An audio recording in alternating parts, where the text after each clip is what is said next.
Today, your daughter was brought out in court in handcuffs. What were you thinking? That this shouldn't happen. This should not have happened. There should not have been an Amber Alert.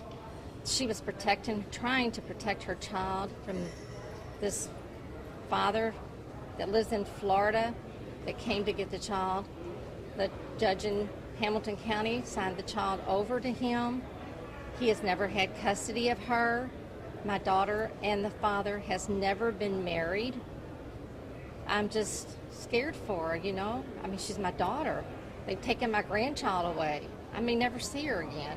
I don't know how long my daughter's going to stay in jail. How did you feel when you were sitting in the courtroom, helpless? Yeah, I did. I helpless. I want to cry. This is not the kind of life that we've lived. I mean, our children were brought up to this. I mean, she was brought up to protect her children, protect her family, and that's what she was trying to do, was protect her children. But Hamilton County, Indiana is not out for the best interest of a child. They're out for the best interest of whoever's going to pay them the most money. It's a political thing. We've been fighting this thing for 7-8 years. And why is it so difficult for you? I mean, this became, an interstate thing from Indiana to Kentucky, and you've been dealing with police officers for 48 hours, if not longer. Since Friday, Jennifer came down for the holiday weekend. The father was not to get the child until the order, I think, we didn't have a certified order, but the father, I guess, they kept telling her that she had to turn the child over on September the 3rd. Her holiday weekend, he had no right to come to our house. He came to our house from Florida. The Hamilton County Police Department was calling us, wanting to know where Jennifer was. The Jefferson County Metro Police were at our house. There was no danger. We were having a family get-together for the holiday weekend, and we couldn't even enjoy it because we had everybody, him bothering us, calling the police, him outside our home hollering, calling us names. Because he had been given custody of this child, he expected our daughter to just hand her over. And with what my daughter has had to deal with, the things that this man has been capable of, she was scared. She was scared. She wanted to protect her child. She said, I would rather my child go in the hands of a foster care parent or anybody. Don't send my child with him. Whatever you do, don't send my child with him. He is not a father. Why is she so afraid? She's afraid of him because he's always threatened her. He's always threatened us. He's always threatened the child. There was a problem with the older child in 2005 where there was some sexual allegations that were made. He was never charged because he had an attorney up in Indiana that told him not to talk to anyone. And at that time, he fled Hamilton County, where his residence was at the time when all of this started, and he moved to New Jersey and took up residence there with a new job. In your opinion, who is the victim? Is it your daughter or is it him? Because it sounds like to police that it's him. It's my daughter. My daughter and this child. All you got to do is get the court records and read and see the things that have gone on for the past, since this child has been born. In 2005, when all of this originally started with the oldest child. Wanda, can you take me back to yesterday when the police came and they took away your granddaughter, they put your daughter in handcuffs? I know that you live in an affluent neighborhood, and I'm sure this is the last thing in the world you would have imagined. Horrible. It was just a horrible experience. The neighbors all called. Everybody's concerned. Our neighbors know the situation, with her, with our daughter and our granddaughters. When the detective came and told us that Jennifer had just a very short time, less than 60 minutes, to turn herself in, and they knew where she was. They had been binging our phones all day long. That's our constitutional right. They should not have done that. These were police officers from Hamilton to Indiana that was somewhere in our neighborhood that was monitoring all of our phone calls. And they knew all day where Jennifer was. They knew all day where we were. Finally, I don't know the exact time, there was a detective that had been working with us, very helpful, very caring. He told us that he would do everything he could for us. And then when we had to get Jennifer to come out and talk with him, she was very calm. She told him exactly how she felt about the whole situation. She said, I don't want to give my child to him. I don't want to give my child to the police. We were told that there was a Child Protective Service person coming to interview this child. And she did come. And she took the child over to our home. We were outside next door. The CPS worker took the child next door, took her in and interviewed her.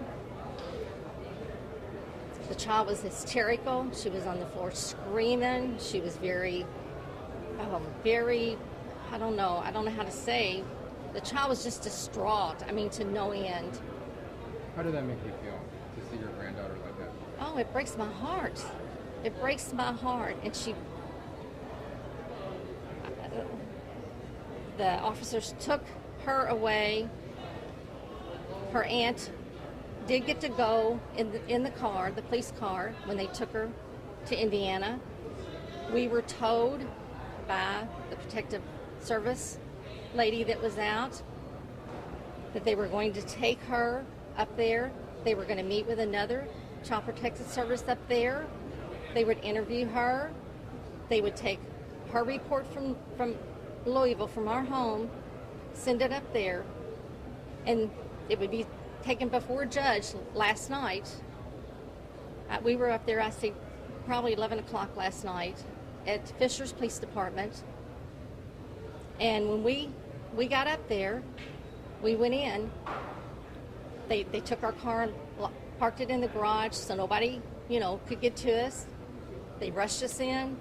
They told us right off, our granddaughter and her aunt were sitting in this room by themselves. So they've been sitting there for a while. And my sister thought that what they were doing was waiting for CPS to get there. And when we went in, I talked to the officers that took the child away, the one that told us that the CPS person was going to be there, and that they were going to do an evaluation. And if they seemed fit, that maybe there was a possibility that they would not send the child away with him. Maybe they would put her somewhere else until this was settled. When we talked to the police officer, I asked him, I said, where's the CPS person? He said, nobody called me. He said, I didn't get a call from the CPS worker in Louisville. There's nothing I can do. If you want to get CPS involved up here, you make the call. So she's now in the custody of? As far as we know, they handed her over to the father last night. She's probably on a plane right now back to Coral Springs, Florida, 1,600 miles away, where she's only been for visitations. And obviously that's making you very emotional. Very, because I don't know if I'll ever see my granddaughter again. My daughter, I don't know how long she's going to be in jail. And she knows she's done wrong, but she was only trying to protect her child, which she loved very much. She loves her children. She's a good mother. I know that they made reports in Indiana that she was an unfit mother. She's not an unfit mother. She's taking care of her children. Not that she hasn't had problems. If you had to deal with this, with 2 daughters being taken away from you for 8 years, she's been dealing with this.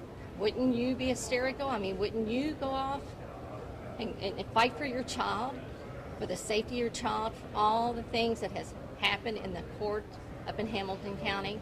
Hamilton County has been very, very unfair to her, to us.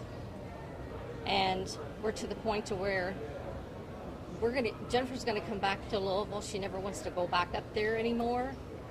And we're in the process of doing what we have to do. Does she have a bail at any? We don't know. She told me, I talked to her last night when she called me. She said somebody told her it was like $100,000.